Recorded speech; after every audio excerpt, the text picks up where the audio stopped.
tout ce qu'on construit restera valable, peu importe le niveau d'évolution de ces modèles-là. Dans le sens où réussir à guider les conversations de manière propre à une marque avec tout l'accompagnement humain des employés ou des consommateurs finaux, eh bien, ça va toujours être utile avec ces modèles qui vont simplement avoir de plus en plus de responsabilités au sein de notre orchestration multi-agents. Et donc, c'est ça aussi la beauté de ce qu'on fait, c'est qu'on croit vraiment qu'en fait, on tient quelque chose d'assez cool pour la suite. Parce que la communauté est clé, parce que l'entraide nous possède, on a décidé de mettre en lumière tous ces visionnaires. Bienvenue dans le podcast Build a City for Good de Daphne. Bonjour à tous, aujourd'hui nous avons le plaisir de se retrouver pour un nouvel épisode qui s'inscrit parfaitement dans le thème de la semaine, à savoir qu'on est à Paris et que c'est l'IA Summit qui touche à sa fin. Et on est super heureux d'accueillir Philippe, expert de ce sujet depuis de nombreuses années et qui va nous présenter son nouveau projet Cléo, une IA conversationnelle adaptée aux ventes complexes. Salut Philippe. Bonjour Sophie. On a Alexandra avec nous qui est responsable de notre fonds dédié au retail et qui s'appelle Dastor. Salut Alex. Bonjour à tous. Et du coup, aujourd'hui, on va parler de Cléo. Philippe, peut-être avant de parler de ce projet, peux-tu te présenter en quelques mots, nous dire d'où tu viens, qu'est-ce qui t'a amené à la personne que tu es aujourd'hui ? Avec plaisir. Déjà, tout d'abord, merci de m'avoir ici aujourd'hui. Donc, je suis ravi d'être là. Donc, moi, c'est Philippe, CEO, cofondateur de Cléo, qui est donc une entreprise effectivement qui offre une plateforme d'IA conversationnelle pour aider les entreprises B2C à mieux vendre typiquement des produits complexes, comme par exemple dans le voyage, des réservations avec des dizaines, des centaines de variantes. Et donc moi perso, donc je suis belge, je suis passionné par la tech, en particulier par l'IA. Ça fait des années que je suis dans l'IA, ça fait 8 ans là maintenant. Je travaille en fait pour une boîte américaine à la base, en partie en Californie et en partie à Paris, à développer donc des produits d'IA pour des industries assez complexes, on va dire. Et avant ça, j'avais un peu une autre vie. J'étais dans l'énergie, toujours dans des systèmes d'ingénierie complexes, mais à développer en fait des centrales électriques depuis le Moyen-Orient. Ça, c'est moi en quelques mots. Sinon, passionné de kitesurf, ravi d'être là. Et qu'est-ce qui t'a fait passer de l'énergie à l'IA et du Moyen-Orient aux US ? C'était vraiment une envie d'entreprendre quelque part en étapes, dans le sens où dans l'énergie, on développait des centrales électriques. C'est des projets à plusieurs années avant que la centrale ne voie le jour, c'est très capex intensive, donc ça demande beaucoup, beaucoup d'argent. Et c'était un peu lent, donc à mon goût, c'est comme ça que je me suis retrouvé dans la tech qui m'attirait depuis pas mal de temps de l'extérieur. J'ai fait la transition donc de ENGIE à C3AI via ce lien qui était dans l'énergie, parce qu'en fait la boîte américaine développait des applications d'IA dans l'énergie, et ça c'était la transition assez simple. Et l'avantage donc de l'IA très vite, c'est qu'en l'espace de quelques mois tu as une application qui est live et qui a un impact fort sur l'entreprise où c'est déployé. Et est-ce que tu peux présenter C3AI aux auditeurs et nous dire un peu ce que tu faisais là-bas ? Ouais. C3AI, c'est une boîte qui a été lancée par Tom Siebel, qui avait créé Siebel Systems dans les années 90 et qui offre une plateforme d'IA, ils appellent ça Enterprise AI, pour aider les grosses entreprises à optimiser leurs processus.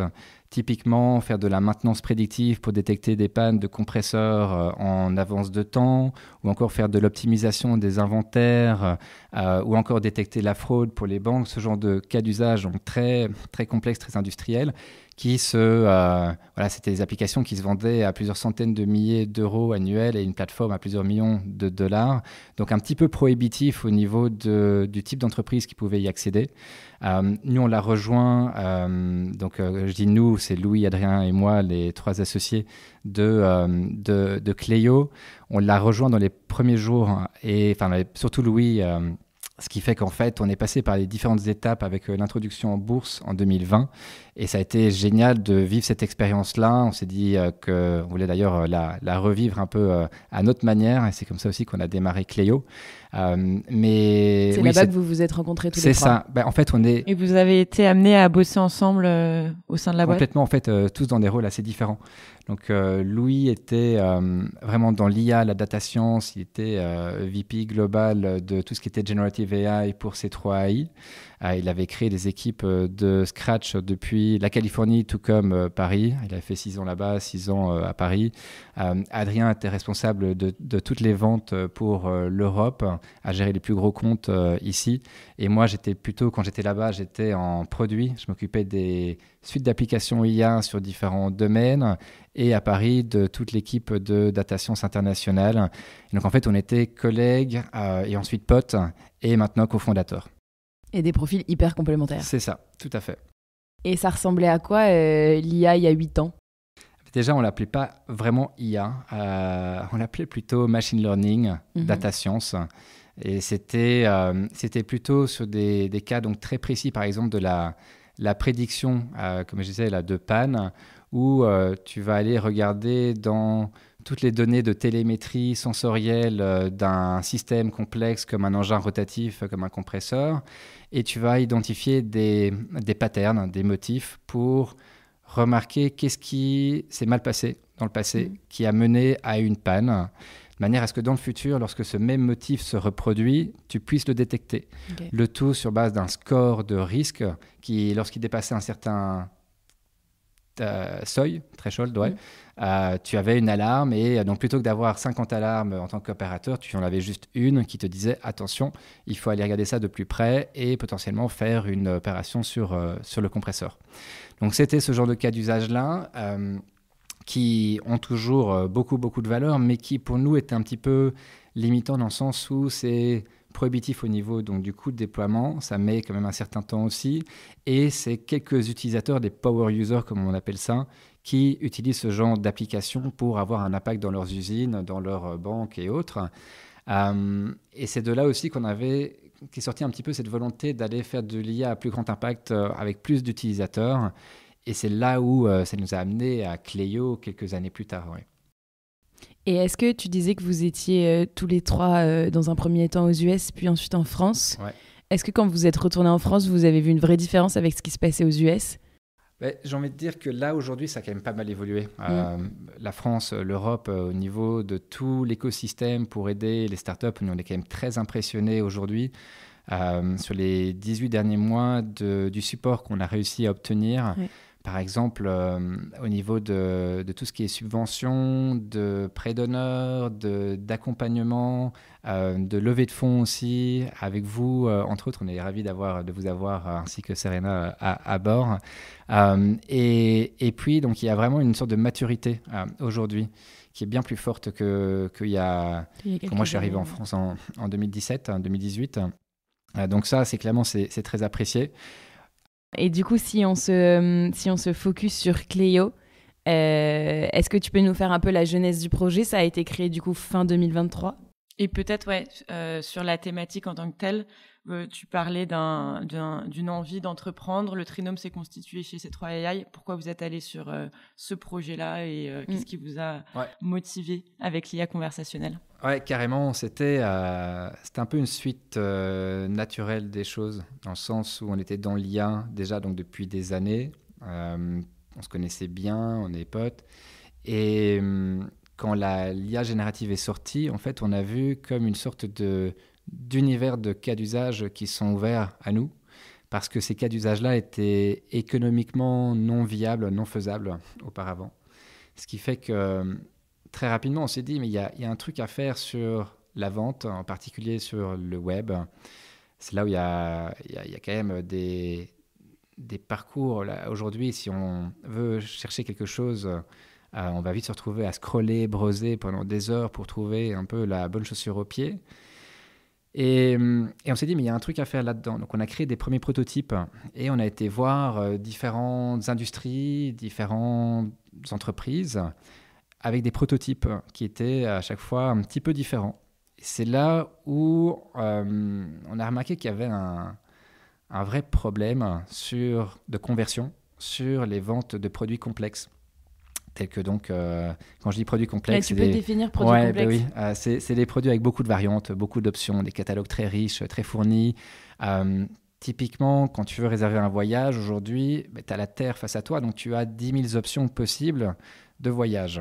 Ça, c'est typiquement un produit complexe. Et on fait donc la même chose sur l'automobile, dans les assurances, dans l'immobilier, un peu partout où tu as besoin aujourd'hui d'un accompagnement humain via un call center, via une agence humaine, via un chatbot live pour guider, accompagner la personne dans sa recherche du bon produit. Généralement, c'est des coûts qui vont être importants pour le client aussi. Ouais.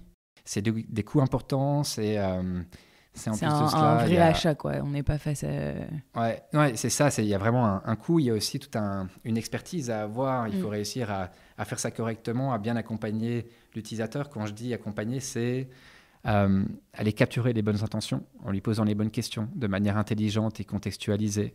C'est d'aller faire un bon matching entre ce que cette personne a indiqué qu'elle voulait à travers la conversation avec le produit ou le catalogue de produits de l'entreprise, et le tout de manière assez fluide et riche et naturelle. Et donc ça, aujourd'hui, il y a beaucoup de manières alternatives pour réussir à résoudre ce problème de scrolling, de browsing et de perte un peu de ses utilisateurs sur le web, mais il n'y a rien qui est vraiment satisfaisant. Et nous, on a la conviction qu'on peut complètement transformer cela avec de l'IA conversationnelle qui va devenir l'interface de demain, qui se transforme, se morphe au long de la conversation pour accompagner au mieux l'utilisateur avec donc les bonnes questions, avec les bons éléments graphiques, visuels, la bonne information au bon moment, le tout dans une relation qui devient de plus en plus de confiance entre l'utilisateur et l'IA pour répondre à son besoin. Et est-ce que tu peux nous présenter concrètement comment ça se passe du coup pour le client qui va se connecter sur un site et pouvoir discuter avec votre IA ? C'est très simple. En fait, on essaye vraiment de simplifier la vie un maximum de nos clients. Donc, la façon dont on approche ça, c'est qu'on fait un pilote de 3 mois qui ne nécessite pas grand-chose de la part du client, si ce n'est que l'accès à ses données, l'accès également à typiquement son CRM, si on veut lui envoyer des personnes qualifiées. Et donc, pendant ce premier mois de déploiement, on va faire le setup. Et les 2 autres mois, on va faire le run. On va en fait aller itérer sur la solution ensemble pour améliorer la qualité conversationnelle et toujours se rapprocher de l'image de marque de la boîte avec un rendu de plus en plus fluide, naturel et qui répond vraiment de mieux en mieux aux besoins de leurs utilisateurs. Et j'imagine que pour le user final, les premières questions sont clés pour ne pas le perdre. Et comment vous calibrez ça ? Ouais, tout à fait. C'est là où on codifie l'expertise métier de nos clients, à poser les bonnes questions d'entrée de jeu et de réussir à comprendre est-ce qu'il y a un fit déjà entre cette personne, ce qu'elle veut et la proposition de valeur de la boîte. Et ensuite, par exemple, dans le voyage, si on représente une entreprise qui vend des voyages un peu insolites, un peu sur mesure, on va s'assurer que c'est bien ce que la personne veut plutôt que de vouloir du packager dans un club 5 étoiles sans bouger de l'hôtel avec la piscine de la semaine.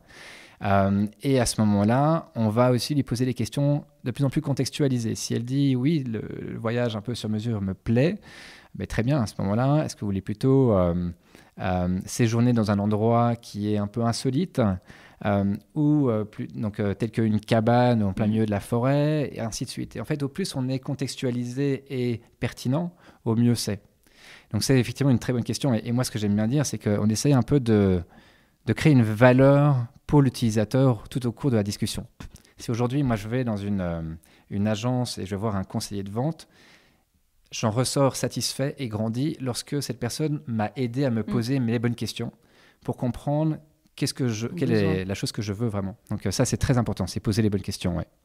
Est-ce que tu peux nous dire justement par quoi ça se traduit au niveau de la tech notamment, alors peut-être pas rentrer dans tous les tenants et les aboutissants, mais ça fait quelques années qu'on voit quand même pas mal de chatbots sur des sites avec des niveaux de satisfaction qui sont plus ou moins élevés. En quoi votre plateforme permet d'avoir une expérience qui est meilleure et donc de booster la rétention de vos clients ? Oui, complètement. En fait, l'aspect visuel peut paraître encore un peu semblable, mais ça n'a plus rien à voir avec les chatbots de l'ancienne génération qui sont très statiques et rigides, des arbres de décision. Aujourd'hui, nous, on repose sur une plateforme qui nous permet plusieurs choses.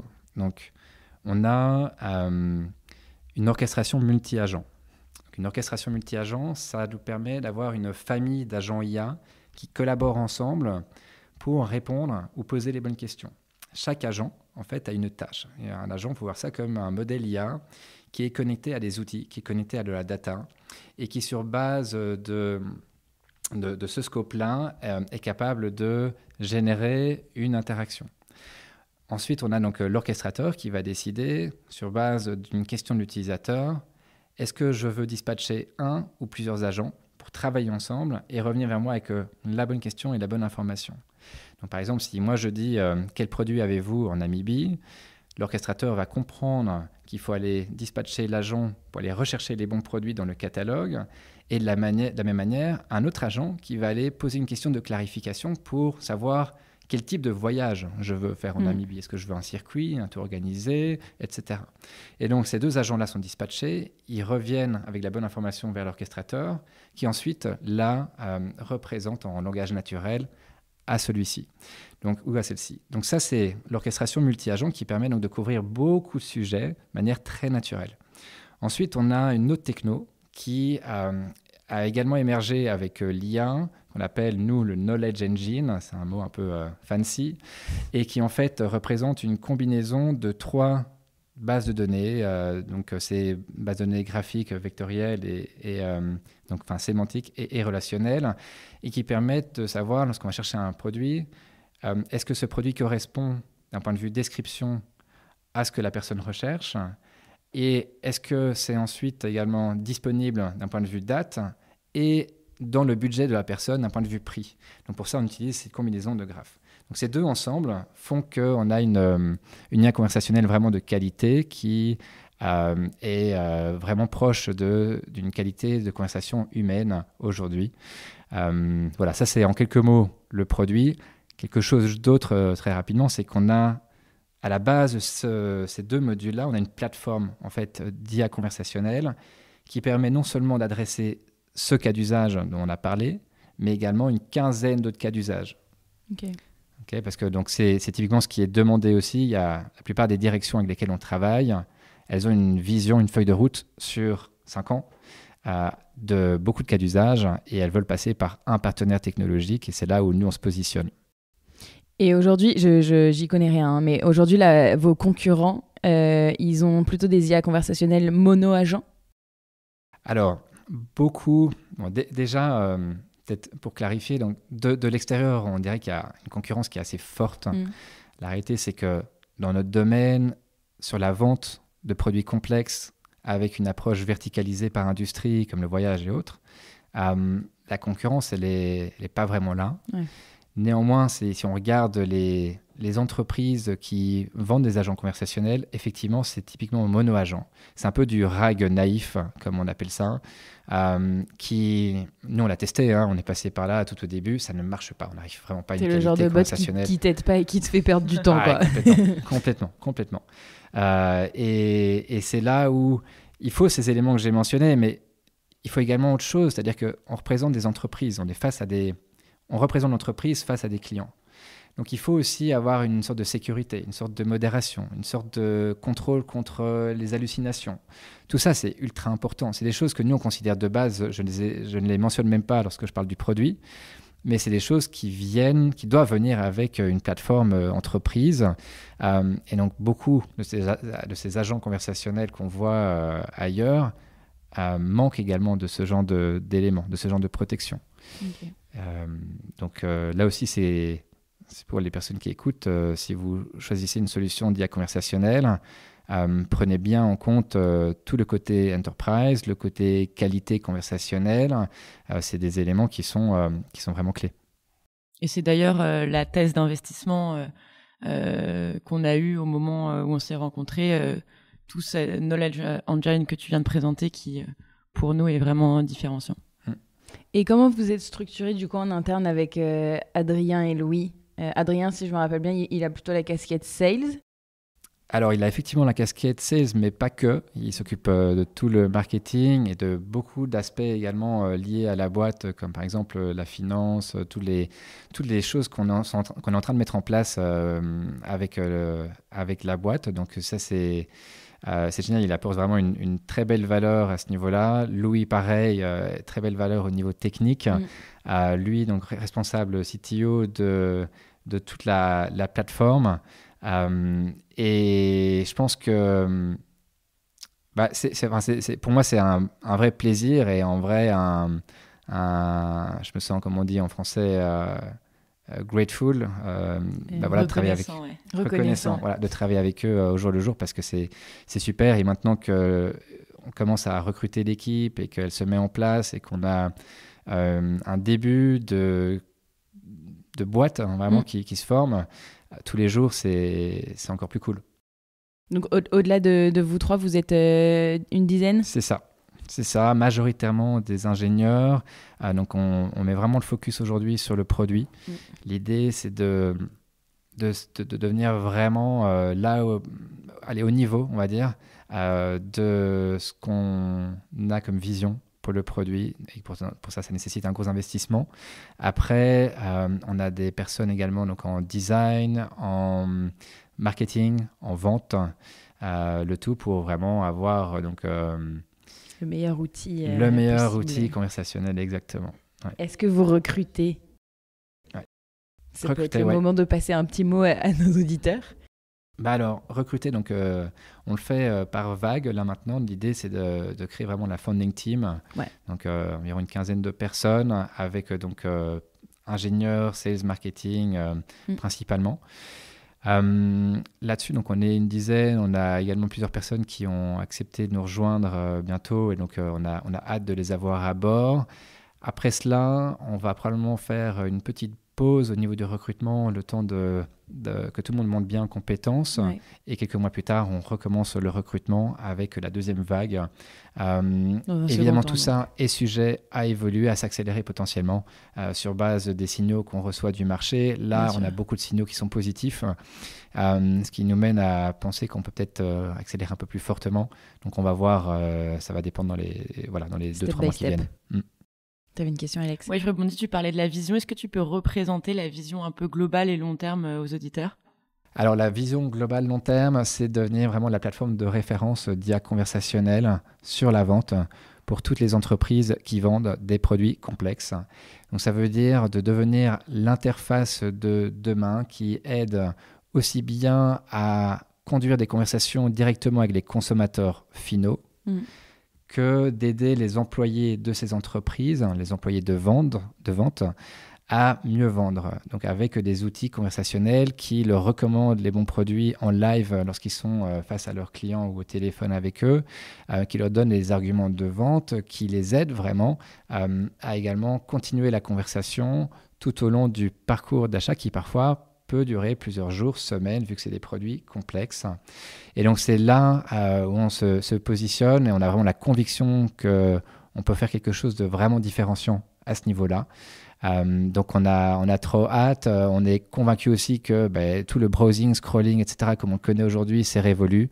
Demain, la plateforme vraiment ou l'interface de demain pour la vente, ce sera vraiment du conversationnel qui transformera l'expérience tout au long de la conversation avec des éléments visuels, avec la bonne information et la bonne question au bon moment. Le tout qui formera une expérience quasi divertissante et très interactive pour la personne en face.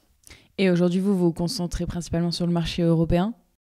Marché européen aujourd'hui, marché américain et global demain. Top. Demain, donc dans 1 an et demi probablement, quelque chose comme ça.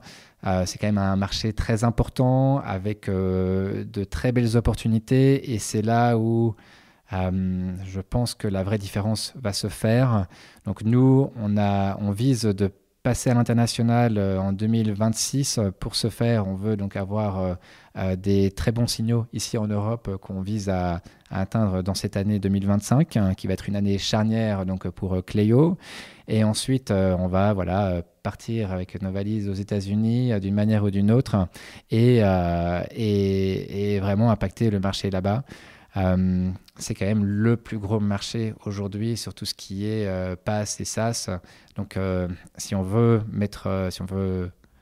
être le leader global sur la vente avec de l'IA conversationnelle, ça passe par les États-Unis. Ok, super. Et tu parlais du travel comme industrie, de l'automobile. Est-ce que tu peux aussi représenter un peu la stratégie go-to-market et potentiellement les prochaines industries que vous allez targeter? Ouais. Donc, la stratégie go-to-market, c'est vraiment donc, les entreprises, donc des boîtes tout de même avec un certain chiffre d'affaires, avec une certaine complexité au niveau de leurs produits, qui sont aujourd'hui B2C, mais demain également B2B, et qui sont dans des industries donc, telles que le voyage, mais également l'immobilier, la rénovation énergétique, l'automobile, les assurances, la télécom et d'autres. Donc, c'est vraiment typiquement ces industries où il y a un accompagnement humain qui est nécessaire. La façon dont on avance, c'est d'aller en étapes sur ces verticales. Donc, on a démarré avec le voyage. Là, maintenant, on est sur l'immobilier, on est sur la rénovation énergétique et on a démarré également sur l'automobile. L'objectif est de créer une couche en fait additionnelle dans notre produit qui est propre à cette industrie-là, propre à cette verticale, de manière à être plus percutant, plus pertinent pour cette même industrie à chaque prochain déploiement. Et donc en fait, on codifie toutes les connaissances de chacun de ces déploiements dans le produit lui-même. Donc, c'est pour ça qu'on le fait tellement en étapes. On le fait 3-4 industries à la fois pour être vraiment très bon là-dedans, avoir des clients qui soient satisfaits, qui du coup sont ravis en fait de parler de notre solution, de la mettre en avant, de la mettre live déjà sur leur site, ça c'est quelque chose, et ensuite d'attirer d'autres entreprises dans cette même verticale. Vous apparaissez en marque blanche sur leur site ou... On apparaît en marque blanche avec des signes distinctifs au niveau de l'expérience qui vont être de plus en plus clairs, mais qui seront toujours en marque blanche. Ouais. Ok, ça marche. Et si on prend un peu de hauteur, on disait en intro que c'était le AI Summit en ce moment à Paris.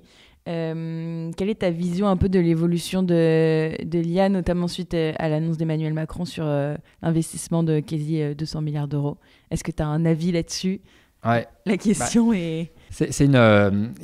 Je pense qu'aujourd'hui, on se pose tous beaucoup de questions sur la suite. Je crois que c'est sain de se poser des questions plutôt que de faire des grandes déclarations. Là, c'est un beau montant, 109 milliards annoncés par Macron, puis ensuite 200 milliards au niveau de l'Europe. Donc, beaucoup d'investissements, beaucoup de tout cela va aller dans des data centers aujourd'hui. La question, c'est effectivement quel va être l'impact au niveau plutôt applicatif, donc à notre niveau, qui est un peu la couche au-dessus de ces modèles fondationnels. Néanmoins, là où moi je vois beaucoup de choses, c'est que, clairement, l'IA générative telle qu'elle existe aujourd'hui, elle permet de vraiment beaucoup mieux adresser des besoins spécifiques et les adresser avec une manière personnalisée qui était quasi impossible auparavant, ou en tout cas qui était économiquement très cher. Donc je m'attends à avoir vraiment une une explosion d'applications. Mais par rapport à ça, évidemment, les dirigeants, ils ne veulent pas non plus une mosaïque d'outils dans leur entreprise, donc ils veulent plutôt une seule plateforme technologique, et c'est là où nous, on se positionne et on offre une proposition de valeur. Ensuite, au niveau de l'IA elle-même, c'est quand même assez impressionnant parce que si on regarde par exemple les 5 étapes vers l'intelligence artificielle généralisée donnée par OpenAI en juillet dernier, on se situe déjà dans l'étape numéro 2. On a commencé avec l'IA conversationnelle en 2022. Là aujourd'hui, on se retrouve au niveau du raisonnement avec les derniers modèles qu'on remarque de tous ces fournisseurs de modèles IA. Quel sera demain, effectivement, c'est quoi l'horizon de temps, mais c'est la prochaine étape qui est l'IA un peu plus autonome. Et donc, eux avaient fait le